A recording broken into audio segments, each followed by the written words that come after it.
So earlier today, we had the jobs report.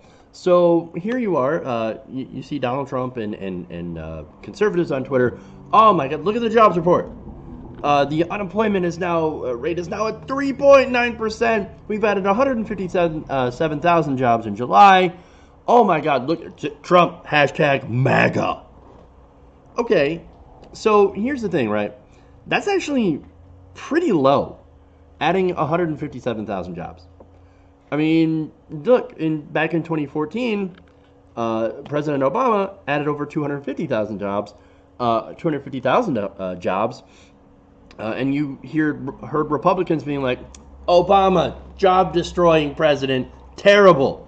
Trump himself even said that, hey, if you don't hit 300,000 jobs per month in the jobs report, you have failed. You were a failed president.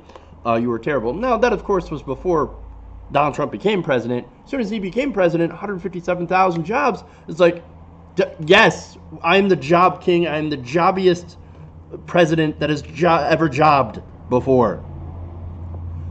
So, again, they're going to take a victory lap over something that's actually not really great. But Jeff, the unemployment rate is only 3.9%. The economy is humming along. Look, let's be honest. Those numbers, they don't necessarily lie. It's how you take those numbers, right? So, um, so here you have a situation where unemployment is low, right? 3.9%. Although real unemployment is probably quite a bit higher, as people are still not in the job market, even though the labor participation rate has been increasing, which is generally a good thing. It means more people are working. And the big problem here is that even though we're adding jobs, only 157,000 in the month, workers are not seeing their pay increase. So you have worker paychecks are up 2.7% compared to the same time last year. So wages have seen a marginal increase. However, unfortunately, inflation has been running about 2.8%, which has wiped out any job gains. Now, there are economists that are talking about this, and they're saying, well, wait a minute, we have a strong job market, right? We have low unemployment, we have higher labor to participation rates. Shouldn't wages be rising with that? That's kind of odd. That's a little strange. And the truth is that they're not. And so that makes me think, and I'm no economist, right? I'm just a guy who comments on this stuff and who reads and tries to look at trends and tries to figure this whole thing out so I can explain it to everybody else. The way that I see it is I think that this economy, this Trump economy, is not based on consumers or workers doing better. And yes, we've had strong manufacturing gains. In fact, we've had some incredibly strong manufacturing gains in the sector. But as far as workers go, the workers are not making more money. Any gains are getting wiped out. So what is the reason for all this economic growth? Corporations, Wall Street. So you look at, for example, the effect of the Trump tax cuts, right? So most of the Trump tax cuts actually just went to the rich. 83% of the tax cuts went to the wealthiest Americans. They gained over $60,000 a year, each year. Rich people get to put that into their pocket, right? That's money that would have went to the government in order to pay for things like roads, bridges, the military-industrial complex, et cetera, which we spend way too much money on and definitely need to cut. So the government has less money. We actually have higher deficits, actually have higher debt. I think we're adding another 1.5 trillion to the debt. So Republicans can't sit there and say, well, we cut the debt, we cut the deficit, we're balancing budgets. They never do that. What they do is they just give tax cuts to the rich and, end up increasing money on the military. Now, Democrats also cannot claim the mantle of fiscal responsibility because they also have different spending. They also spend on the military. Let's keep it real. The last military expenditure, or the budget, I guess, for the military was voted in by a majority of Democrats as well as Republicans, and they voted to give billions more to the military-industrial complex. But aside from that, Democrats do tend to spend more on social programs than Republicans. Republicans favor rich people and the military. Democrats do favor poorer people or middle class people, but also favor the military. So they're basically both increasing the deficit, right? Which they say is bad because you've got interest rates, because we're borrowing fiat currency, et cetera, et cetera. So back to the jobs report, right? So you have regular people that are not doing as well as they should during this time of supposedly strong economic growth. That means that there's something fishy going on here. There's something weird about this Trump economy, right? This is not going the way that it normally should. Again, this has favored mostly the rich, corporations. Stock market has been doing amazing, but a lot of that is illusory. And the reason that I say that is because we have companies that have been doing record stock buybacks. They have been buying back their own stock, which has inflated their share prices, which has inflated their value. These companies aren't doing better. These companies aren't necessarily making more sales. These companies are basically showing fake growth. They're not really growing. They're not really worth more than they were before. But since they bought back their stocks, they end up actually looking like they're worth more.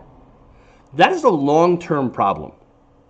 That's why I'm hearing a lot of people talk about a possibility of a second recession.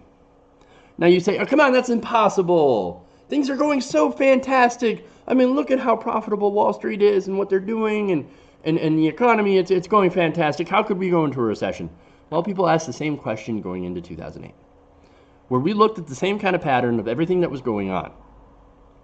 And there were people there who were like, wait a minute, there's something weird going on here.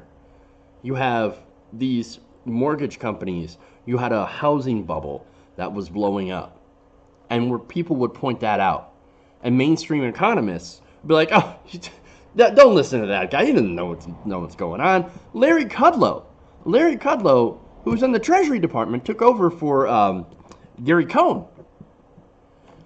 He was one of the ones that said, oh, come on, no, the economy's going to be great. We're never going to have a recession. Everything's fantastic. That guy is now in charge of monetary policy in America now. And he couldn't even tell that there was going to be a recession coming. So I wonder what's going to happen when the second recession comes, because I think as long as we continue on the same path, where workers are not getting their fair share of the economic growth, while yes, there may be more jobs, these jobs still do not pay what it takes to live in this country. They are not keeping up with inflation.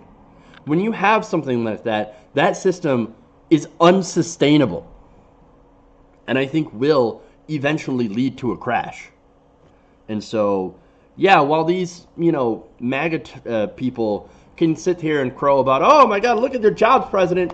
We're doing so fantastic, low unemployment.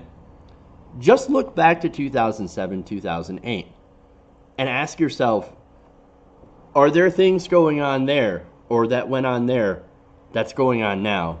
And what does that mean? You got to see outside your partisan bubble for just a minute and take a look and see whether or not we're heading towards disaster.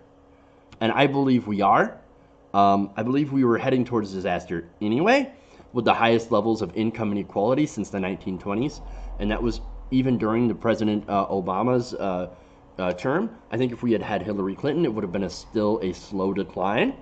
And I don't think she would have done anything crazy to turn the economy around to reduce these levels of massive income and wealth inequality, because it would take something much more radical, a radical redistribution of wealth. And Hillary Clinton is not that kind of president. She would not have done that. But she wouldn't have helped it along, but she wouldn't have stopped it either. Trump, however, he's put his foot on the gas, and this administration has put their foot on the gas in their quest to basically take everything that they can from the government and put it into their pockets. So that's what I'm concerned about. That is what's going to lead to an economic crisis. And I could see that happening within the next couple of years, maybe even sooner. So as much as you might be happy about this jobs report, and I think it's good that more jobs are being created, that we're not going the opposite direction. But let's be real about the possibility of what's going to happen and what's going on right now. The economy needs to be absolutely reversed, the direction. And what I mean by that is where that money is going. Because right now it continues to be concentrated at the top, where it should be spread more evenly, especially to the middle, which needs it the most, which is where you get a strong economy from. And that is not what's happening today. So I'm very deeply worried. And if you're not, worried about this, if you think this is a fantastic thing, try to do more research, try to look, and try to see, where the economy went wrong in 2007, 2008, and if we're heading in that same direction. And I think we are, and that is disastrous.